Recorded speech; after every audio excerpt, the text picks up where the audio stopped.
For decades, we were taught a simple idea. The mind thinks and the body obeys. Doctors treated symptoms, psychologists treated thoughts, and somewhere in between, we believed healing was only chemical. But modern science tells a very different story. Today, neuroscience, psychology, and preventive medicine are converging on one powerful truth.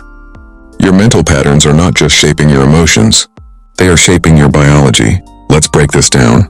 Every thought you think triggers a biochemical response. Every unresolved emotion sends signals through your nervous system. And over time, these signals influence your immune system, digestion, heart health, and even how fast you age. This is not philosophy.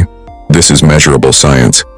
Studies from Harvard Medical School and the National Institutes of Health show that chronic stress increases cortisol levels, a hormone that, when elevated for long periods, suppresses immunity, raises blood pressure, and accelerates inflammation. Inflammation is now considered the root of most chronic diseases in America. Heart disease, diabetes, autoimmune disorders, and even depression. So the real question is not, why am I sick? The real question is, what has my nervous system been trying to survive? In psychology, we call this allostatic load, the wear and tear on the body caused by repeated emotional stress. Think about it. Unexpressed anger doesn't disappear. It tightens muscles. It raises heart rate. It alters gut bacteria. Unprocessed grief doesn't fade away. It dysregulates sleep. It weakens immunity. It rewires emotional response systems in the brain. Your body keeps the score, long after the mind tries to move on. This is why two people can live the same lifestyle, eat similar diets, yet experience completely different health outcomes. Because lifestyle is not just physical behavior. Lifestyle is emotional regulation. Recent research in psychoneuroimmunology, a field widely studied in the US, confirms that emotional resilience directly improves immune response and recovery speed. In other words, your ability to regulate stress may be more important than your genetics. This is also why mindfulness-based therapies are now prescribed in major American hospitals. Mindfulness is not about relaxation. It is about nervous system recalibration. When you slow your breath, the vagus nerve activates. When the vagus nerve activates, inflammation decreases. When inflammation decreases, healing begins.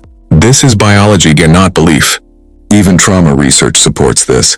Trauma is not stored as memory alone. It is stored as sensation, posture, hormonal imbalance. That's why talking alone doesn't always heal trauma, and that's why body-based therapies are rising in the US healthcare system. Now here's the part most people miss. Healing does not mean eliminating stress. It means teaching your system safety again. Your brain is constantly asking one question: am I safe? If the answer is no, the body remains in fight or flight mode, and a body in survival mode cannot heal. This explains why chronic anxiety often coexists with digestive disorders, why depression often overlaps with chronic pain, why burnout leads to hormonal collapse. These are not coincidences. They are patterns. The good news? The brain is plastic. The nervous system is trainable. And health is reversible, far more than we once believed. Simple daily practices, intentional breathing, emotional labeling, movement, sleep consistency, have been shown to lower cortisol, improve insulin sensitivity, and strengthen immunity. This is why the future of American healthcare is shifting. From treatment to regulation, from medication alone to mind-body integration. The question is no longer, is this psychological or physical? The question is, how do they interact? Because the mind does not sit above the body, it lives inside it.